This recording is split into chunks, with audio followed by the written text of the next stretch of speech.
अस्सलाम वालेकुम। अच्छा, आप वेट की एडजस्टमेंट जो है कैसे कर सकते हैं अपने क्विक बुक के अंदर। तो आप क्या करेंगे, सबसे पहले यहाँ पर आएंगे। ठीक है, वेट वाले ऑप्शन में इस बटन पे क्लिक करेंगे और यहाँ जाकर अगर आपने एडिट नहीं किया हुआ है तो आप एड टेक्स्ट या एड एडिट वेट आप कर सकते हैं। जैसे यहाँ पे जाएंगे तो आपके सामने कुछ इस तरह की विंडो ओपन होगी और आपसे यहाँ पे डिफरेंट क्वेश्चंस आपसे पूछ रही होगी। बड़ा सिंपल सा मेथड है कि पहली चीज आप जो है when do you need to start calculating का वेट, कब से आप जो है ना वेट स्टार्ट करना कैलकुलेट कर सकते हैं, करना चाह रहे हैं, जनवरी से, फेब से, मार्च से, सो ऑन आप वहाँ पे सिलेक्ट कर सकते हैं। ठीक है, लेट्स सपोज मैं कहता हूँ जी मैं मार्च से स्टार्ट करना चाह रहा हूँ। ठीक है, दूसरा आप वेट रिटर्न क्वार्टरली सबमिट करते हैं या फिर ईयरली सबमिट करते हैं। ठीक है, या हाफ ईयरली, सेमी एनुअल जिसे आप कहते हैं, तो मैं इसको यहाँ पे मंथली कर देता हूँ या फिर ईयरली कर देता हूँ। ठीक है, तो इस तरह से आपने यहाँ पर अपना जो है वेट की एक तो मंथ सेलेक्ट कर लें, दूसरा आपने ईयरली सेलेक्ट कर या फिर मंथली या क्वार्टरली।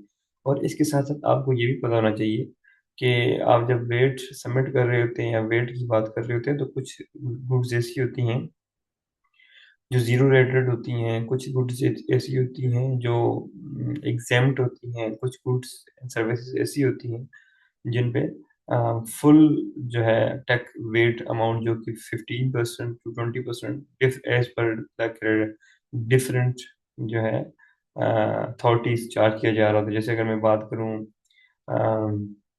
जेडका की, तो जेडका में आपकी जो वेट की अमाउंट होगी वो डिफरेंट होगी। इसी तरह मैं अगर बात करूं HMRC की, तो वहाँ पे 15% 20% की होगी। इसी तरह मैं अगर बात करूं FPR पाकिस्तान की, तो जहाँ पर GST होता है तो उसका रेट डिफरेंट होगा। इसी तरह मैं अगर बात करूं UAE की, जहाँ पे फेडरल टैक्स अथॉरिटी है, तो उसका रेट डिफरेंट होगा वेट का। इसी तरह इंडिया में central board of indirect taxes है, उनका रेट डिफरेंट होगा। ठीक है, इस तरह ऑस्ट्रेलिया में ऑस्ट्रेलिया टैक्सेशन ऑफिस है, उनका रेट डिफरेंट होगा। तो there is number of authorities जिनके रेट डिफरेंट हो सकते हैं। ठीक है, इसी तरह आपके पास अगर हम जीरो रेटेड गुड की बात करें तो जिनमें आपके पास एजुकेशन आ जाते हैं, ठीक है, हेल्थ फैसिलिटीज वगैरह आ जाती हैं।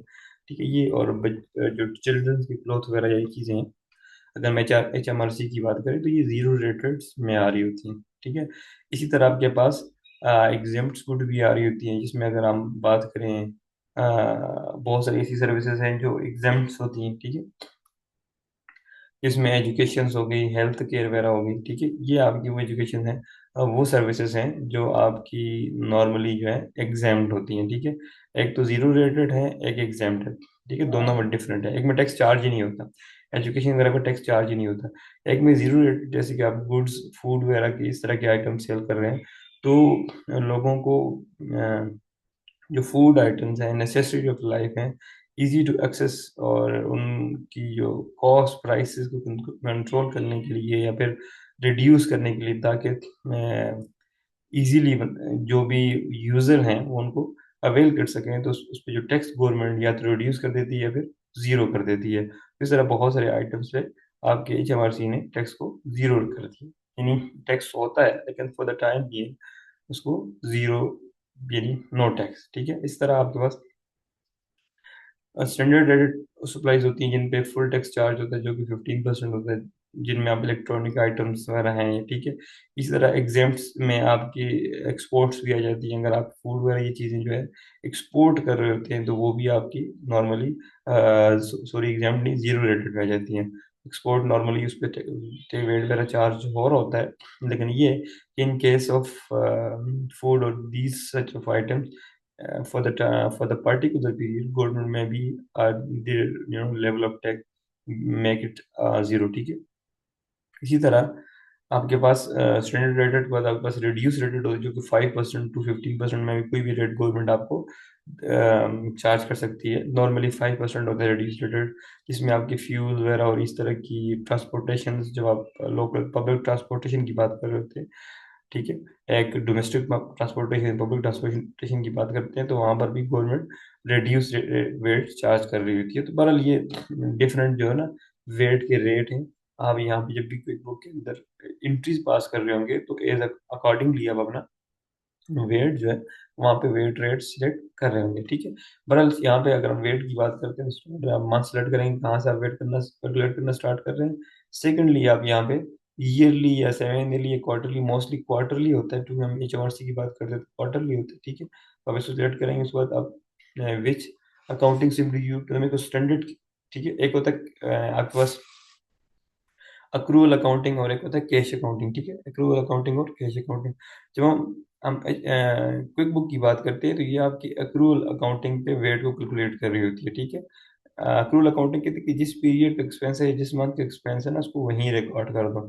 तो ये अगर आपने सेल की लेट्स सपोज जनवरी में और आपको वो उसकी अमाउंट कलेक्ट हो रही है मार्च एंड अप्रैल में, और या फिर आपको जाके जुलाई में उसकी अमाउंट रिसीव हो रही है, और आपने क्वार्टरली सबमिट करना है या मंथली आपने वेट को सबमिट रिटर्न सबमिट करनी है, तो आपकी क्विक बुक जो है आपकी कैलकुलेशन अक्रूवल बेसिस पे कैलकुलेट करेगी, ठीक है। आपकी क्विक बुक आपकी जो वेट की कैलकुलेशन है अक्रूवल बेसिस पे कैलकुलेट करेगी, ना कि आपके पास कैश बेसिस पे। जबकि हम प्रैक्टिकल लाइफ में देखते हैं तो हमारे पास एक डिफरेंट टैक्स का कंसेप्ट आ रहा होता है।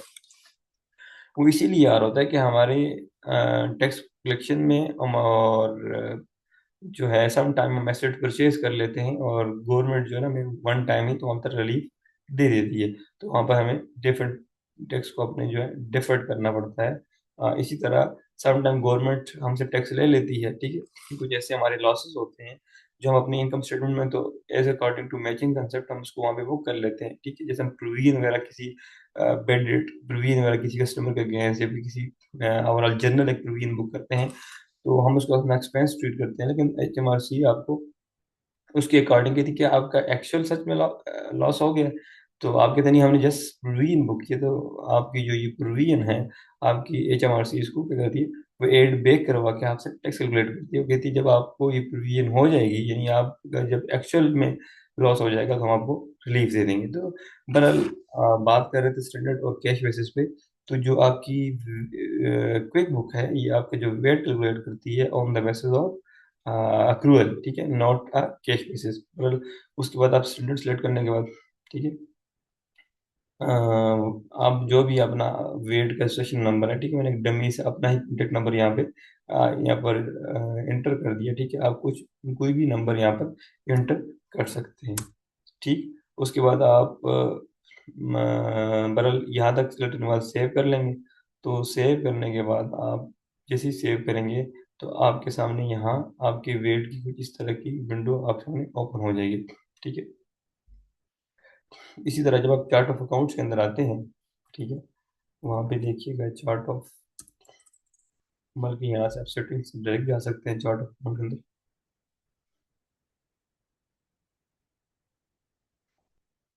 मैंने वहाँ पे जब वेट की कैलकुलेशंस की वेट को ऐड किया, तो अब ये आपके चार्ट ऑफ अकाउंट्स के अंदर भी आ रहा होगा, ठीक है। अच्छा, अब यहाँ पे देखिएगा वेट की, वेट कंट्रोल अकाउंट और वेट सस्पेंस अकाउंट। अब ये जबकि हमारे पास वेट का सिर्फ इंडिविजुअल अकाउंट होता है जिसमें हम इनपुट वेट और आउटपुट रिकॉर्ड कर रहे होते हैं, नेट जो भी क्लोजिंग होता है या तो हमारा रिसीवेबल बनता है या हमारा पेबल बनता है, ठीक है। जबकि यहाँ पर वेट के दो अकाउंट आपके सामने शो हो रहे हैं। तो ये दो वेट अकाउंट शो होने का पीछे जो रीजन है वो है वहाँ पे जब हमने स्टैंडर्ड सेलेक्ट किया था वो, ठीक है। अब सबसे पहले तो वेट क्या होता है, हम जब जितना भी हम इनपुट कर रहे होते हैं, जितनी भी हम इनपुट कर रहे होते हैं यानी कि परचेज कर रहे होते हैं, उसमें वेट पे कर रहे होते हैं और वो वेट गवर्नमेंट से हमें हमें वापस रिफंड होता है। तो उसको हम अपना रिसीवेबल रिकॉर्ड करते हैं और डेबिट साइड पे वेट कंट्रोल अकाउंट का हम लिख लेते हैं। इसी तरह जो भी हम वेट ऑन सेल चार्ज कर रहे होते हैं, हम वेट के कंट्रोल अकाउंट में क्रेडिट साइड पे उसको लिख लेते हैं। और हम उसको फिर at the end of the period and the end of the month उसको बैलेंस कर रहे होते हैं। अगर डेबिट साइड हमारी हैवी हो क्रेडिट साइड से, तो हमारा रिसीवेबल बन जाता है जिसकी क्लोजिंग हमारा क्रेडिट साइड पे वेट कंट्रोल अकाउंट के आ जाएगी। इसी तरह क्रेडिट साइड अगर हैवी हो डेबिट साइड से, तो हमारा जो क्लोजिंग बैलेंस है वो डेबिट साइड पे वेब टी अकाउंट किया जाएगा और वो हमारा पेएबल कंसिडर कंसिडर होता है। इसी तरह अगर हम कैश रिसीव की बात करें, तो जो गवर्नमेंट से कैश रिसीव होती है वो हमारे वेट अकाउंट में डेबिट साइड पे आ रही है, क्रेडिट साइड पे आ रही होती है। इस तरह कैश की जो पेमेंट्स हम कर रहे होते हैं वेट कंट्रोल अकाउंट की बात करें तो वो हम क्रेडिट साइड डेबिट साइड पे इंटर कर रहे होते हैं, ठीक है। यानी कि आप इसको ऐसे समझ लें कि जब भी हम वेट की पेमेंट करते हैं तो लाइबिलिटी कम होती है, और लाइबिलिटी के साथ कैश क्रेडिट होता है, तो वेट डेबिट होता है, तो वेट डेबिट हुआ कैश अकाउंट के साथ, इसलिए आपके डेबिट साइड पे आ जाता है वेट के कंट्रोल अकाउंट में। और इसी तरह जब हम वेट रिसीव कर रहे थे गवर्नमेंट से, तो वेट रिसीवल जो हमारा आप का इनपुट वेट क्रेडिट हो जाता है, और इसी तरह कैश डेबिट हो जाता है। तो इसलिए आपका वेट कंट्रोल अकाउंट में वेट की टी अकाउंट में कैश ऐसी के साथ वेट क्रेडिट हो जाता है। पर ये टी अकाउंट की कैलकुलेशन थी जो आपको आई होप सो कि आती होंगी। अच्छा, यहाँ पे दो टी अकाउंट्स या दो अकाउंट्स क्यों क्रिएट हो गए, इनके क्रिएट होने के पीछे रीजन है। जब हम एच एम आर सी से जब हम सेल एंड परचेज करते हैं, तो उसमें हमें इनपुट या आउटपुट करते हैं, तो उसमें इनपुट और आउटपुट वेट चार्ज होता है, और वो यहाँ पे बैलेंस होके आ रहा होता है क्रूल बेसिस पे, हमने रिसीव किया या नहीं किया, यहाँ पे वो आ रहा होता है। ठीक है।